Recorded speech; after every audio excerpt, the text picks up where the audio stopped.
Good evening friends, आज हम लोग डिस्कस करने वाले बहुत ही इंपॉर्टेंट टॉपिक के बारे में ओशन फ्रेट। ऐसा टॉपिक है जो आपको मंथली कैलकुलेशन यानी कि जो आप मंथली रिटर्न फाइल करते हो उसमें जो ओशन फ्रेट का ट्रीटमेंट करते हो वहाँ से लेकर आपके ऑडिट तक ये कॉन्सेप्ट आपका काम आने वाला है। बहुत ही इंपॉर्टेंट कॉन्सेप्ट है। अगर जानना चाहते हैं सब कुछ अबाउट ओशन फ्रेट, इसका ट्रीटमेंट क्या करते हैं, इसका आरसीएम का ट्रीटमेंट क्या होता है, एफओबी क्या होता है, सीएएफ क्या होता है, सारा कुछ डिटेल में हम लोग डिटेल में डिस्कस करने वाले इस वीडियो बहुत ही ज़्यादा इंपॉर्टेंट होने वाला है। अगर आप जीएसटी का काम करते हैं, जीएसटी का अपडेट लेना चाहते हैं, जीएसटी आप डे टू डे वर्क में आप इसका इस्तेमाल करना चाहते हैं तो आपको ये वीडियो लास्ट तक देखनी चाहिए। अगर अच्छी लगे तो लाइक से जरूर करिए फ्रेंड। एक रिक्वेस्ट है, अगर चैनल को अभी तक सब्सक्राइब नहीं है तो नीचे दिए गए बटन को दबाकर सब्सक्राइब कर लीजिएगा। बगल में जो आइकन दिया है बेल का उसको दबाकर ऑल कर लीजिएगा ताकि ऐसे ही वीडियो आने वाले फ्यूचर में उसका इंटीमेशन आपको सबसे पहले मिल सके और कोई भी वीडियो आपसे मिस ना हो। तो चलिए फ्रेंड वीडियो में आगे बढ़ते हैं और ये इंटरेस्टिंग वीडियो में हम लोग सब कुछ मैं आपको पूरा ऐसे मैं ये कॉन्सेप्ट बता दूंगा ना ओशन फ्रेट का कि आपके लिए फ्यूचर में कोई दिक्कत ही नहीं रहने वाली है। सब कुछ डिस्कस करने वाले हैं ओशन फ्रेट के बारे में। तो देखिए ओशन फ्रेट कहने का मतलब ये हो गया समुद्री जो फ्रेट होता है, यानी कि जब हम इंपोर्ट करते हैं कोई माल आउटसाइड इंडियन टेरेटरी से तो उस पर जो हम ओशन के थ्रू जो इंपोर्ट करते हैं, जो हम लोग माल मंगाते हैं अपने देश में, उस पर जो फ्रेट लगता है समुद्र पे जो जहाज़ का जो फ्रेट लगता है उसको ओशन फ्रेट कहते हैं। अब जब हम लोग इंपोर्ट करते हैं तो इसमें जो फ्रेट लगता है उसमें दो कंडीशन होते हैं। दो कंडीशन क्या होता है? पहला कंडीशन जो होता है, जैसे आप एज ए इम्पोर्टर हो तो आपको दो ऑप्शन मिलते हैं इंपोर्ट करने के लिए ओशन के थ्रू। तो पहला जिसको बोला जाता है CIF बोला जाता है, imported on the basis of CI यानी कि कॉस्ट इंश्योरेंस फ्रेट बेसिस, ठीक है। दूसरा ऑप्शन होता है FOB, free on board basis. तो ये FOB क्या आता है, CIF का और देख लेते हैं। पहला जो है CIF, कॉस्ट इंश्योरेंस फ्रेट जो बेसिस होता है, इसमें क्या होता है, एक जो कॉन्ट्रैक्ट होता है माल लाने का, वो जो कॉन्ट्रैक्ट होता है फ्रेट का वो होता है एक्सपोर्टर और शिपिंग लाइन के बीच में, यानी कि जो सप्लायर ऑफ द मटेरियल होता है, original supplier of the material जो बाहर बैठा हुआ है अपने देश के बाहर जहाँ से हम लोग माल मंगवा रहे हैं, वो और जो शिपिंग लाइन जो उसको लेकर आ रही है अपने देश तक टेरिटरी तक, उसके बीच में ये होता है कि वो लोग अपना एग्रीमेंट कर लेते हैं कि किसको कितना पैसा देना है, कितना भाड़ा लगेगा, क्या फ्रेट लगेगा, सब कुछ, ठीक है। इसमें जो मेन इंपोर्टर है जो ऑर्डर देता है माल का, उसके फ्रेट में उसको कोई लेना देना नहीं है। क्लियर है? CIF basis. दूसरा है जो बेसिस वो है FOB, फ्री ऑन बोर्ड, यानी कि इस केस में क्या होता है, जो इंपोर्टर जो माल है यानी जो अपने देश में बैठे हुए, जैसे आप मंगा रहे हैं बाहर से माल, तो आप हो इंपोर्टर और शिपिंग लाइन जो माल लेकर आ रहा है उसके बीच में एग्रीमेंट होता है कि कितना भाड़ा लगेगा, कितना नहीं लगेगा। इससे एक्सपोर्टर जो है यानी सप्लायर ऑफ द मटेरियल है उसको कोई लेना देना नहीं है इस फ्रेट में। क्लियर है? CIF और FOB। तो CIF हो गया जो एग्रीमेंट यानी जिसमें जो सप्लायर है और जो शिपिंग लाइन है, लाने वाला मटेरियल जो शिपिंग लाइन है समुद्र के थ्रू, उसके बीच में फ्रेट का सारा जो कॉन्सेप्ट रहता है, सारा जो झमेला रहता है, वो दोनों आपस में समझ लेते हैं कितना फ्रेट लगेगा, कितना नहीं लगेगा। जो माल रिसीवर होता है, जो कंट्री में जो माल लाता है, उससे फ्रेट का लेने देना कुछ नहीं है। FOB बेसिस में फ्री ऑन बोर्ड जो बेसिस है उसमें जो होता है एक्सपोर्टर का कोई रोल नहीं रहता है फ्रेट के लिए। सारा फ्रेट का रिस्पॉन्सिबिलिटी जो होता है जो माल मंगाता है इंपोर्टर होता है विद इन द कंट्री, वो और शिपिंग लाइन के बीच में। क्लियर है? तो अब ये CIF और FOB हो गया। अब देखिए CIF में भी कंडीशन है। CIF अगर है कॉस्ट इंश्योरेंस फ्रेट, यानी कि जब सप्लायर और शिपिंग लाइन जो माल का सप्लायर शिपिंग लाइन है वो आपस में फ्रेट कितना लगेगा अपना समझ लेते हैं। तो उस केसेस में भी दो कंडीशन हो सकते हैं, जैसे exporter takes service of foreign shipping line, जो माल सप्लायर जो बाहर बैठा हुआ जो हमें माल सप्लाई करता है वो जो है फॉरेन शिपिंग लाइन का सर्विस लेता है। और उस दूसरा कंडीशन है exporter takes service of Indian shipping line, जो एक्सपोर्टर है अपने कंट्री का जो शिपिंग लाइन है उसका भी कॉन्ट्रैक्ट वो करता है, यानी कि वो दोनों का कॉन्ट्रैक्ट कर सकता है। जो अपने मान लीजिए बाहर देश से को ऑस्ट्रेलिया से मंगाया, ऑस्ट्रेलिया के मान लीजिए आप ओशन के थ्रू माल है, मैं एग्जांपल के बोल रहा हूँ, तो ऑस्ट्रेलिया पे जो आपका जो सप्लायर है जो एक्सपोर्टर है जो आपके पास माल भेजेगा, वो आप ऑस्ट्रेलिया का टेरेटरी का जो शिपिंग लाइन है उसे कॉन्ट्रैक्ट कर सकता है और साथ ही साथ अपना जो इंडियन शिपिंग लाइन है उसके साथ भी कॉन्ट्रैक्ट कर सकता है कि कितना भाड़ा लगेगा, ताकि हमारे टेरेटरी हमारे बॉर्डर तक हमारे जो समुद्री पोर्ट है वहाँ तक माल पहुँचा सके। तो अगर वो फॉरेन शिपिंग लाइन जो एक्सपोर्टर है फॉरेन शिपिंग लाइन से जो कॉन्ट्रैक्ट करता है, एक्सपोर्टर सर्विस जो लेता है उसे फॉरेन शिपिंग लाइन का, उसमें जो है GST जो है ये लेविबल है under section 5 subsection 3 of IGST act 2017। यानी कि under section 5 section 3 of IGST act क्या कहता है वो हम एक बार देख लेते हैं। और उसके साथ ही साथ जो नोटिफिकेशन एक आया था, नोटिफिकेशन नंबर 10/2017 जो कि डेटेड था 28/6/2017 का, उसमें ये डिक्लेयर किया गया है कि ये जो सर्विस है, जो सप्लायर, जो main supplier of the material जो बाहर देश से जो सप्लाई कर रहा है, वो जो फॉरेन कंट्री से जो वहाँ का जो शिपिंग लाइन है उसके बीच में जो होता है और वो उसको जो भाड़ा देता है वो जो है अपने यहाँ जो है किस अंडर, यानी कि जो अपना RCM है रिवर्स चार्ज में वो आएगा कि नहीं आएगा, उसके लिए ये जो चीज़ है क्लियर की गई है section 5 subsection 3 of IGST act. तो उसके लिए पहले अपने को देख लेना होगा कि section 5 subsection 3 of IGST act है क्या। तो मैं आपको वो एक बार दिखाता हूँ। जैसे मैं पहले हम लोग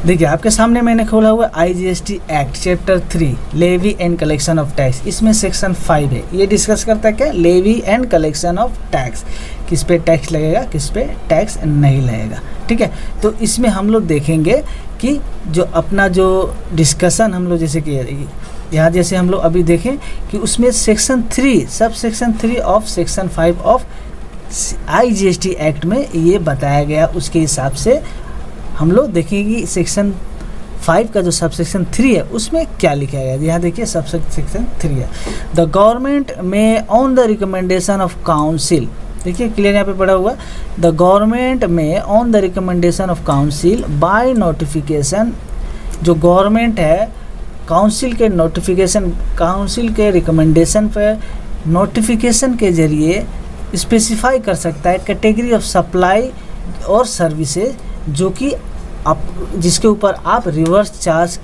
मैकेनिज्म के अंतर्गत टैक्स पे करना पड़ेगा आपको। The tax on which shall be paid on reverse charge basis by the recipient of such goods और सर्विसेज। यानी कि इसमें बोला है गवर्नमेंट जो है GST काउंसिल के रिकमेंडेशन पे time to time by notification category of services और गुड्स स्पेसिफाई करेगा जिसके ऊपर आपको RCM में टैक्स पे करना पड़ेगा, चाहे वो गुड्स हो सर्विस हो, सबके लिए। तो नोटिफिकेशन के थ्रू गवर्नमेंट ये नोटिफाई करेगा। ठीक है, तो ये तो क्लियर हो गया कि नोटिफिकेशन के थ्रू अपने को ये बताया जाएगा, गवर्नमेंट जो है काउंसिल के रिकमेंडेशन पर नोटिफाई करेगी। अब यहाँ जो हमारा केस है ओशन फ्रेट वाला, तो ये जो केस है यानी कि जो हम लोग CIF के बेसिस पे माल इंपोर्ट कर रहे हैं उस पर जो फ्रेट लगा है, जो एक्सपोर्टर ने फ्रेट दिया है, उस केसेस में अपना जो फ्रेट वाला जो केस है ये जो है अपना RCM में आएगा कि नहीं आएगा। तो यहाँ पे आप देख पा रहे हैं क्लियर लिखा हुआ है GST इज लेविबल, यानी it should be levied under section 3 subsection 3 of section 5 of IGST act 2017 और वाइड नोटिफिकेशन नंबर 10 डेटेड 28 जून 2017 जो एंट्री नंबर 10 में ये नोटिफाई कर दिया गया है इसके बारे में कि ये RCM के अंतर्गत पेमेंट होगा। ये जो फ्रेट का जो पेमेंट है, फ्रेट जो है इस पर टैक्स लगेगा RCM के अंदर में। नोटिफिकेशन नंबर 10 जो कि 28/10/2017 28 जून को इशू हुआ है। तो वो नोटिफिकेशन क्या है वो भी हम लोग एक बार देख लेते हैं। मैं आपके सामने ये नोटिफिकेशन खोला हूँ, देखिए नोटिफिकेशन नंबर 10/2017 IGST एक्ट, ठीक है, 28 जून 2017 को इशू हुआ था। अब इसमें ये बता रहा है कि एंट्री नंबर 9 में नोटिफाई किया गया है। तो एंट्री नंबर 9 हम लोग एक बार देख लेते हैं क्या है। ये रहा एंट्री नंबर 9। एक मिनट हम लोग यहाँ चले जाते हैं, यहाँ पे जैसे देखते हैं हम लोग की एंट्री नंबर 9 नहीं, यहाँ पे एंट्री नंबर 10 बोला गया है। तो एंट्री नंबर 10 में हम लोग यहाँ पे देख लेते हैं, ये रहा एंट्री नंबर 10, ठीक है।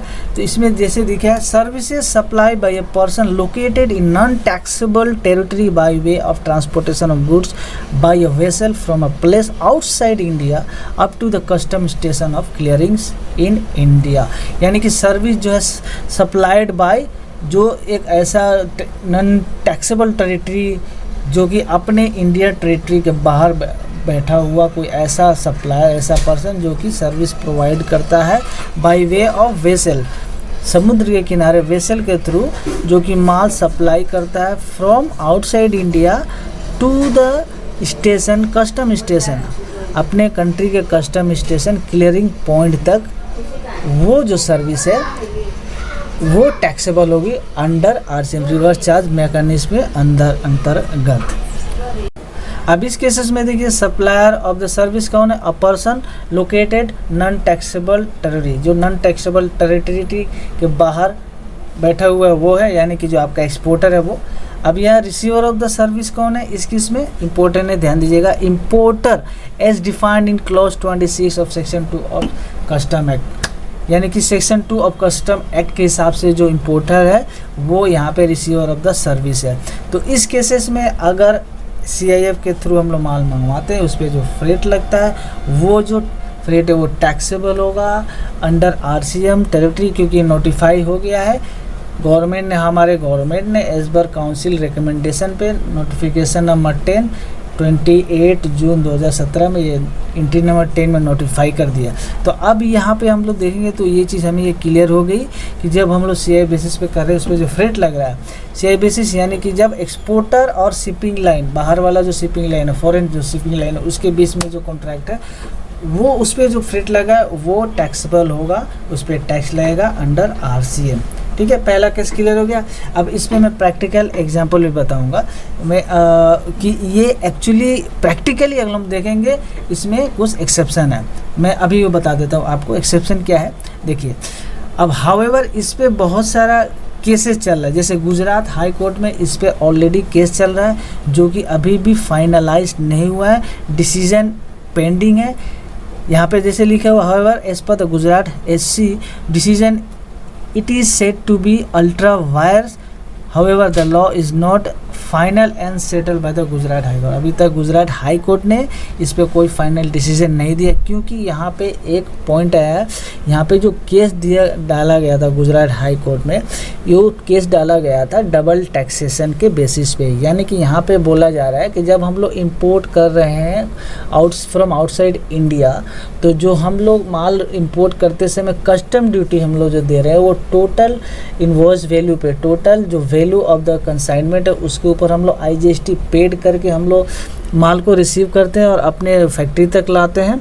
अब उसके ऊपर भी अगर हम लोग RCM पे टैक्स पे करें तो ये डबल टैक्सेशन ऑफ टैक्स हो जा रहा है, यानी कि टैक्स के ऊपर टैक्स हो जाएगा, जिसमें हम लोग ऑलरेडी टैक्स पे कर चुके हैं उस पर हम लोग दोबारा टैक्स नहीं करेंगे। तो इसीलिए अभी तक इसका कोई फाइनलाइजेशन, ये केस चल रहा है अभी भी गुजरात हाई कोर्ट में, इसका कोई फाइनल डिसीजन अभी हाई कोर्ट ने फाइनल नहीं हुआ है, इसीलिए ये अभी कॉन्ट्राडिक्टरी है, अभी ये सेटल नहीं है केस।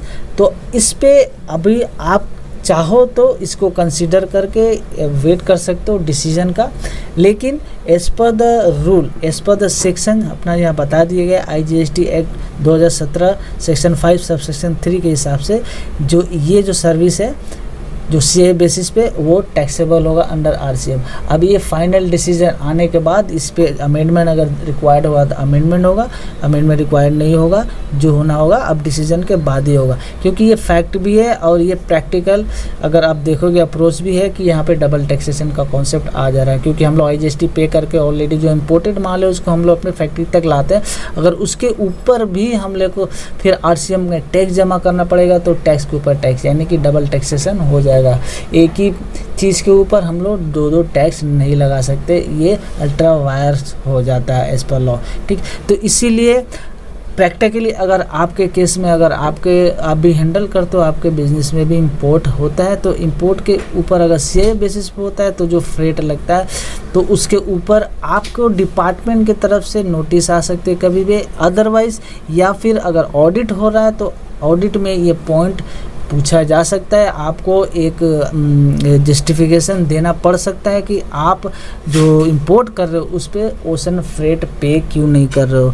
तो आप ये जो गुजरात हाई कोर्ट का जो डिसीजन है, अब जो केसेस है उसका रेफरेंस देते हुए फॉर द टाइम बीइंग आप उसको सस्पेंस कर सकते हो, फॉर द टाइम बीइंग उसको होल्ड कर सकते हो, लेकिन एज पर लॉ जो है आपको जो ऑडिटर है, आपका जो डिपार्टमेंट का जो कमिश्नर है, जो ऑफिसर है, वो आपको ये पॉइंट आउट जरूर करेगा कि आपको इसको आरसीएम में डिक्लेयर करना चाहिए, क्योंकि आपका ये जो फ्रेट है सीए बेसिस पे ओशन फ्रेट है और ओशन फ्रेट आपको आरसीएम में पे करना पड़ेगा।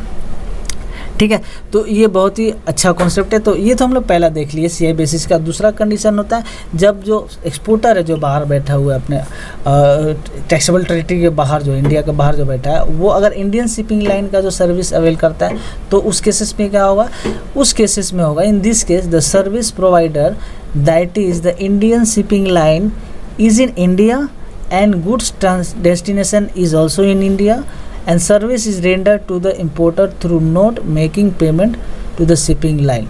यानी कि ये चूँकि बाहर बैठा हुआ जो एक्सपोर्टर है वो अपना इंडिया शिपिंग लाइन का सर्विस ले रहा है, और इस केसेस में क्या हुआ, जो सर्विस प्रोवाइडर है जो इंडियन शिपिंग लाइन है वो भी अपने इंडिया में है, और इसका जो सर्विस प्लेस ऑफ सर्विस है वो भी इंडिया के अंदर ही देना है, और जो सर्विस रिसीवर है वो भी अपना ये इम्पोर्टर ही है जो यहाँ डेस्टिनेशन भी यहीं पे।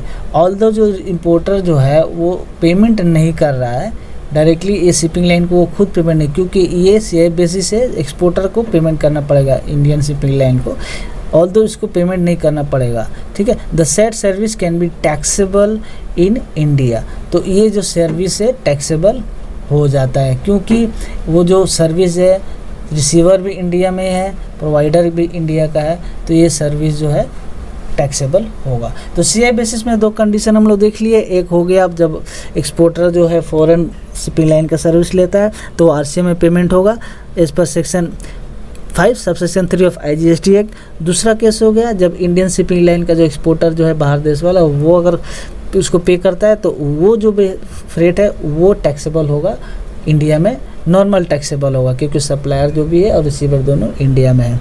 तो ये सीए बेसिस का दो कंडीशन हो गया। अब नेक्स्ट है दूसरा वाला जो free on board FOB basis पे जो इंपोर्ट हम लोग करते हैं, इसमें जो कॉन्ट्रैक्ट होता है जैसे मैंने ऑलरेडी बताया आपको, इंपोर्टर और शिपिंग लाइन के बीच में होता है। इस पर सप्लायर ऑफ द मटेरियल का कोई लेना देना नहीं होता, एक्सपोर्टर का कोई लेना देना नहीं होता। जो इंपोर्टर, जैसे आप बीइंग इन इंडिया आप इंपोर्ट कर रहे हो फॉरेन कंट्री से, वो और इंडियन जो शिपिंग लाइन है या फॉरेन जो शिपिंग लाइन उससे जो कॉन्ट्रैक्ट करके उसको जो फ्रेट पे कर रहे हो उसके बीच में ये कॉन्ट्रैक्ट है। तो उस केसेस में भी दो कंडीशन हो सकते हैं। Shipping line is located in India, यानी कि आप बाहर से वैसे माल मंगा रहे हो, तो जब बाहर देश से माल मंगा रहे हो तो फॉरेन शिपिंग लाइन का भी आप कॉन्ट्रैक्ट ले सकते हो, और विद इन इंडिया जो अपना शिपिंग लाइन है उसका भी सर्विस ले सकते हो। तो shipping line is located in India condition हो जाएगा, shipping line is located outside India वो दो कंडीशन हो जाएगा। तो अगर इंडिया वाला जो शिपिंग लाइन के आप फ्रेट देते हो तो shipping line will pay GST under forward charge, यानी कि जो शिपिंग लाइन को आप पे कर रहे हो जो इंडियन शिपिंग लाइन है, एफओबी बेसिस की मैं बात कर रहा हूँ। ठीक है, तो इंडियन शिपिंग लाइन को जो आप टैक्स पे कर रहे हो, फ्रेट जो पे कर रहे हो, उस फ्रेट पे जो रिसीवर है या शिपिंग जो लाइन है वो जीएसटी फॉरवर्ड चार्ज पे करेगा। नॉर्मली वो जिस पे जीएसटी चार्ज करके बिल करेगा आपको, वो आपको बिल जमा करेगा। ठीक है, जिसका आईटीसी आप लोगे तो ये फॉरवर्ड चार्ज पे बेसिस करेगा। दूसरा कंडीशन हो गया जब फॉरेन आउटसाइड इंडिया जो लोकेटेड है शिपिंग लाइन, उसका अगर आप सर्विस लेते हो, being an importer of in India, अगर आप फॉरेन कंट्री का जो शिपिंग लाइन है उसका सर्विस ले तो उस केसेस में होगा GST levied under section 5 subsection 3 of IGST act 2017 wide notification number 10 2017 same notification through जो 28 जून 2017 में आई थी। इंट्री नंबर 10 में इसको बोला गया लायबल टू पे जीएसटी अंडर आरसीएम, ये आरसीएम में आ जाएगा। ठीक है, सेम कोर्स सेम इसमें भी रहेगा कि आपका गुजरात हाई कोर्ट का जो केसेस चल रहा है वो अभी होल्ड है, फाइनलाइज नहीं हुआ है, तो इसको आप for the time being hold करके रख सकते हो रेफरेंस देकर। लेकिन ये भी आपका जो है यहाँ पे क्लियरली आपको जैसे दिया हुआ है, हेंस इंपोर्टर लायबल टू पे जीएसटी अंडर आरसीएम, इंपोर्टर जो है उस पर आरसीएम पे करेगा। यानी कि ऑल्दो जो बाहर वाला जो देश है वो तो आपको जीएसटी लगाकर देगा नहीं, जो आपको बिल देगा आपका उसके ऊपर आप आरसीएम में पेमेंट करके उसका जो सेल्फ इन्वॉइस करके आरसीएम पे करके उसका आईटीसी क्लेम करोगे। ठीक है, as per section 5 subsection 3 of CGST act 2017। ठीक है, तो ये दो केसेस का हम लोग दो केसेस सब केसेस हम लोग डिस्कस कर दिए। ओशन फ्रेट दो भाग में हो सकता, दो कंडीशन में हो सकता है, दो टाइप का हो सकता है, दो स्टाइल में हो सकता है, एक सीआईएफ और एक एफओबी। सीआईएफ का दो कंडीशन, जब आप सर्विस लेते हैं फॉरेन शिपिंग लाइन का एक्सपोर्टर, और जब एक्सपोर्टर इंडियन शिपिंग लाइन का लेता है तो क्या केसेस होता है, सिमिलरली FOB बेसिस पे जब आप इंपोर्टर होके कॉन्ट्रैक्ट लेते हो शिपिंग लाइन का, तो आप इंडिया शिपिंग लाइन का ले सकते हो कॉन्ट्रैक्ट, उसको फ्रेट दे सकते हो, बाहर वाले को दे सकते हो। तो बाहर वाले को दोगे तो क्या करेगा, अगर इंडियन शिपिंग लाइन को फ्रेट दे रहे हो कॉन्ट्रैक्ट कर उसके साथ, तो उस केसेस में क्या होगा। तो ये हम लोग टोटल 4 कंडीशन डिस्कस किए ओशन फ्रेट का। तो ये ओवरऑल इतना ही ओशन फ्रेट का कॉन्सेप्ट है। जब in the process of import of goods from outside taxable territory of India, यानी फ्रॉम आउटसाइड द कंट्री, जब हम लोग बाहर देश से माल मंगाते हैं, तो ये ओशन फ्रेट का ही सारा मामला है, सारा खेल बस इतना ही है। 4 कंडीशन है FOB CIF, ठीक है। तो आई होप आपको ये ओशन फ्रेट का चक्कर समझ में आया होगा। सिंपली मैंने कोशिश की आपको ये क्लियर हो सके। अगर कोई डाउट हो तो आप कमेंट में इसको ज़रूर पूछ सकते हैं, मैं इसको क्लियर करने की कोशिश करूँगा। तो ये सारा कुछ था, यही बस था ओशन फ्रेट के बारे में। और ये चीज़ बहुत इंपॉर्टेंट है, आप वर्किंग करोगे मंथली से लेकर आपका जो ऑडिट होता है, एनुअल जो ऑडिट होता है, इंटरनल ऑडिट होता है वो, या फिर डिपार्टमेंटल ऑडिट होता है, ये सारा केस में आपको ये कंडीशन, ये कॉन्सेप्ट क्लियर है, तो आप इसी हिसाब से अपना वर्किंग स्टैंड लेकर वर्किंग करके रख सकते हो, ताकि फ्यूचर में ऑडिट के समय या डिपार्टमेंटल या इंटरनल ऑडिट के समय या MIS के समय या आने वाले कभी कोई भी वर्किंग या कोई भी कॉन्सेप्ट के लिए आपको कोई दिक्कत ना हो। तो आई होप आपको ये ओशन फ्रेट का चक्कर समझ में आ गया होगा, आपको कोई दिक्कत नहीं होगी। तो वीडियो को यहीं पे ख़त्म करते हैं फ्रेंड्स। अगर वीडियो अच्छी लगी तो लाइक से ज़रूर करिएगा, चैनल को सब्सक्राइब करके रेड बेल आइकन को भी दबा लीजिए, ताकि फ्यूचर में ऐसी वीडियो लाएँ तो उसका इंटीमेशन आपको सबसे पहले मिल सके। तो मिलते हैं ऐसे ही अगले वीडियो में, तब तक के लिए good night, thanks for watching, जय हिंद।